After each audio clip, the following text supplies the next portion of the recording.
21 जून 2022 को red air का एक विमान फ्लाइट 203 सेंटो डोमिंगो सिटी से उड़ान भरा। यह सिटी स्थित है डोमिनिकन रिपब्लिक में। यहां से यह प्लेन टेक ऑफ किया और इन छोटे छोटे आइलैंड को पार करते हुए समुद्र के ऊपर से फ्लोरिडा की ओर निकल पड़ा। इस प्लेन को मियामी इंटरनेशनल एयरपोर्ट में लैंड करना था। नाउ यहां पर इस एरिया के बारे में आपको बता दूं, यही वह एरिया है जिसे हम बरमूडा ट्रायंगल के नाम से जानते हैं। यहीं पर सैकड़ों अंधविश्वास वाली कहानी बनाई गई है कि यह शापित जगह है। कई लोग यह भी मानते हैं कि यहां से होकर कोई भी प्लेन नहीं उड़ता है, लेकिन ऐसा नहीं है। हर रोज यहां से प्लेन उड़ान भरते हैं। रेड एयर भी यहीं से उड़ान भरा था। बकायदा इन आइलैंड में आपको एयरपोर्ट भी मिल जाएगा। इस प्लेन में सब कुछ ठीक चल रहा था। प्लेन धीरे धीरे मायामी एयरपोर्ट की ओर पहुंच गया। एटीसी ने रनवे पर लैंडिंग करने का इजाजत दे दिया। धीरे धीरे रेड एयर रनवे से अलाइन होकर रनवे पर लैंडिंग करने की तैयारी करने लगा। सब कुछ ठीक चल रहा था।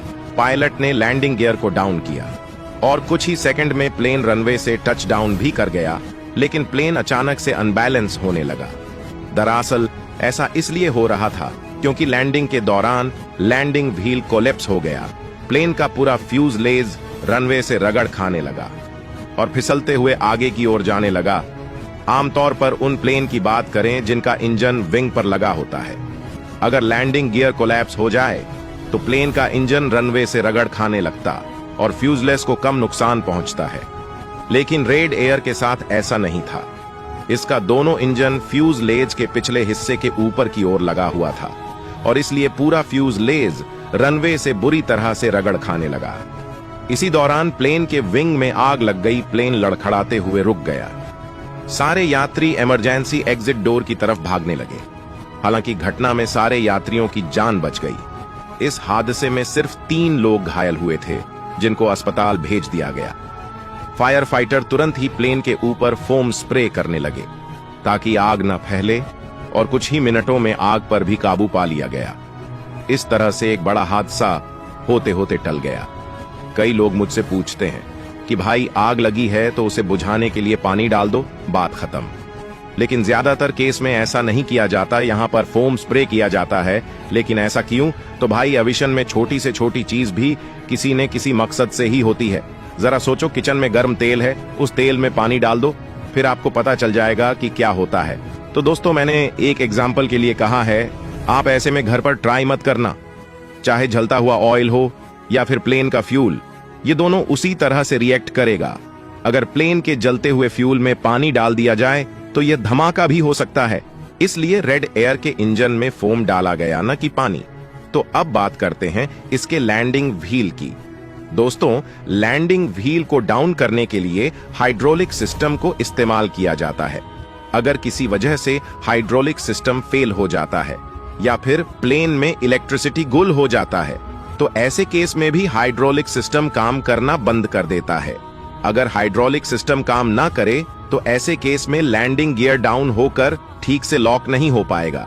ऐसे सिचुएशन में एक तकनीक होती है जिससे लैंडिंग गियर डाउन किया जा सकता है। इसे हम कहते हैं ग्रेविटी एक्सटेंशन। इसमें बेसिकली हाइड्रोलिक सिस्टम को डिस्कनेक्ट करके ग्रेविटी की मदद से लैंडिंग गियर को डाउन किया जाता है। इसके बाद प्लेन आराम से लैंड कर सकता है। लेकिन यहाँ पर रेड एयर प्लेन का केस थोड़ा डिफरेंट था।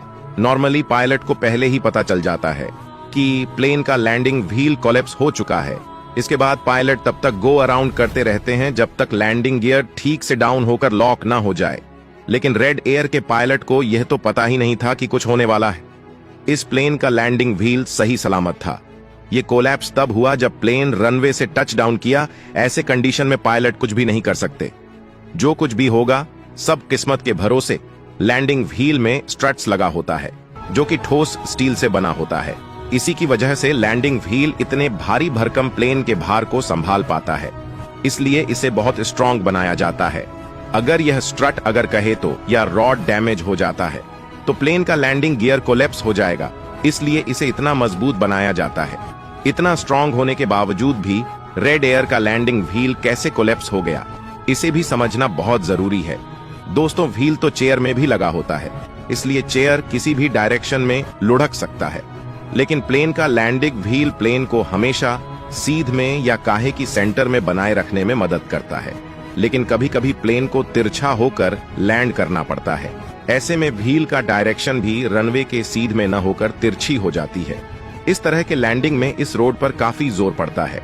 मुझे लगता है रेड एयर का यही रोड ब्रेक हो गया होगा, जिसकी वजह से प्लेन अनबैलेंस हो गया और एक के बाद एक सारे के सारे wheel back to back collapse हो गए। ऐसे बहुत सी वजह है जिसके कारण या रॉड ब्रेक हो सकता है। रेड एयर व्हील के साथ क्या हुआ था, ये तो इन्वेस्टिगेशन की विषय है, और जैसे ही मुझे इस केस पर इन्वेस्टिगेशन रिपोर्ट मिलता है तो मैं आप तक वीडियो बनाकर जरूर पहुंचाऊंगा। तो आज के लिए इतना ही। वीडियो अच्छी लगी हो तो लाइक शेयर जरूर करें और हाँ, फॉलो करना ना भूलें।